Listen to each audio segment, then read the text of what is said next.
হযরতে শের খুদা আলী কারামাল্লাহুল ওয়াজহুল করিম মাওলা আলী বর্ণিত হাদিসটা গভীর খেয়াল, খুব মজা লাগবে, কথাগুলি শুনে যান। হযরত আলী দেখতেছেন আমার নবীর কাছে এক সহজ সরল সাহাবী এসেছেন, সহজ সরল একদম সিধা। এখানে কি বলে, ভৈরব কিশোরগঞ্জে কি বলে, সিধাই বলে, সিধা বলে না সহজ সরল বলে, সহজ সরলও বলে। তো সহজ সরল একদম সিধা নবীজির কাছে এসে অনেক প্রশ্ন করতেছে, একের পর এক প্রশ্ন করছেন। এখন আপনাকে যদি কেউ এসে একটার পর একটা কোশ্চেন করে, প্রশ্ন করে, একটু বিরক্ত আসবে না? বলবে যে এত প্রশ্ন কেন করো, একটা দুইটা করো, বেশি জাননেওয়ালা তো ভালো না, অল্প করো। কিন্তু নবীজি তো এরকম ছিলেন না, নবীজি তো ছিলেন দয়া সাগর, রাহমাতুল লিল আলামিন, ঠিক না? আমার নবী একটার পর একটা উত্তর দিচ্ছেন। শেরে খুদা আলী বসে আছেন, সাহাবায়ে রাসূলরা বসে আছেন, একটু বিরক্ত হচ্ছেন সবাই, বলে কি ব্যাপার, এত কথা কেন বলো? এখন নবী উত্তর দিচ্ছেন। কিছুক্ষণ পরে আমার নবী আটকানোর জন্য তাকে বলতেছে, এই সাহাবা, আজকে তুমি যা চাইবা আমি তাই দিব। সুবহানাল্লাহ বলে, যা চাইবা তা দিব। এখন শেরে খুদা আলী তো খুশি হয়ে গেলেন, বলে যে এই রে এত বড় অপরচুনিটি, এত বড় একটা সুযোগ পাইছে, আজকে যদি জান্নাতটা চায় আমার নবীর উসিলায় আল্লাহ জান্নাত দিতে পারে কি পারে না? আওয়াজ দেয় না, পারে কি পারে না? খুশি হয়ে গেছে। মাওলা আলী বলতেছেন, মনে মনে বলতেছেন, মনে জান্নাতটাই চাইবো। ওই সাহাবী বলতেছে, ইয়া রাসূলুল্লাহ, আমার অনেক দূরে একটা বিজনেস করতে যাব, দামেস্কে যাব, সফরে যাব, একটা উট লাগে আমার। কি লাগে?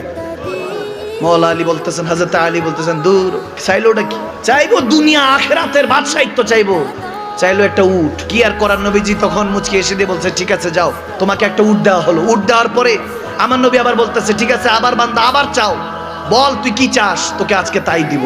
সুবহানাল্লাহ বলে না বান্দা? কি চাস, তোকে তাই দিব।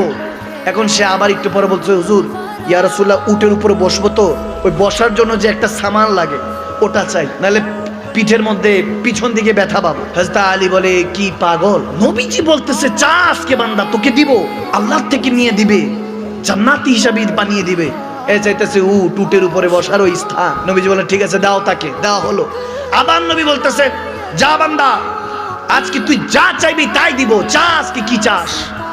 সে তখন বলছে, ইয়া রাসূলুল্লাহ, ওই যে সফর করতেছি, আসা যাওয়ার যদি খরচটা দিতেন। কেমন সিধা দেখছেননি? আমরা হলে তো চাইতাম, ইয়া রাসূলুল্লাহ, আপনার সাথে যাতে কবরে থাকতে পারি, হাসরে থাকতে পারি, মিজানে পুলসিরাতে আপনার শাফাআত পেয়ে আপনার সাথে যাতে জান্নাতে থাকতে পারি, কারণ আপনি যে জান্নাতে থাকবেন রব্বুল আলামিন সেই জান্নাতে থাকবে, ঠিক না?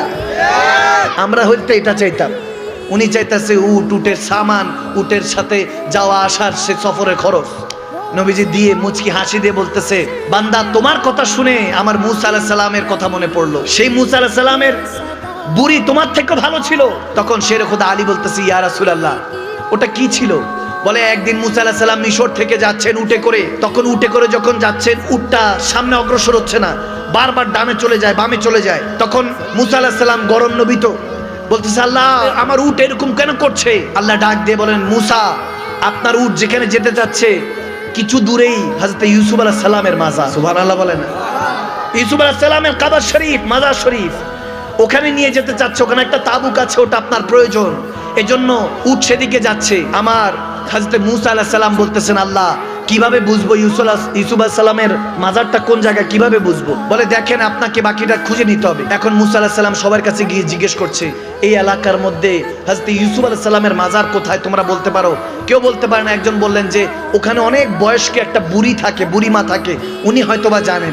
যখন ওই বুড়িমার কাছে গেছে, বুড়িমাকে বলতেছে, মূসা আলাইহিস সালাম, আপনি কি ইউসুফ আলাইহিস সালামের মাজারটা কোথায় এটা বলতে পারবেন? স্থানটা কোথায়, আমি একটু যাব, জিয়ারত করব।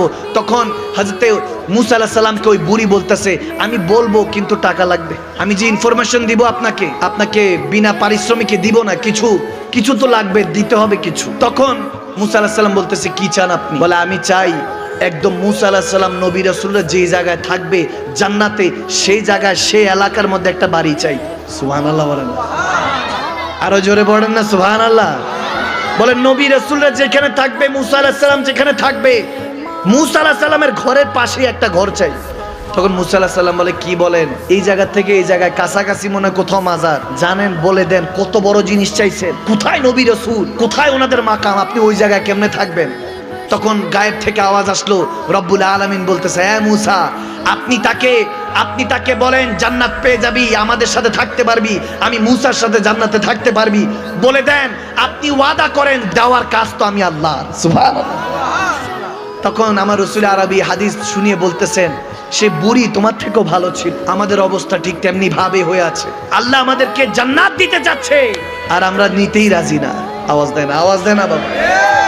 কুল ইন কুনতুম তুহিব্বুনাল্লাহ ফাত্তাবিউনি ইউহিব্বুকুমুল্লাহ।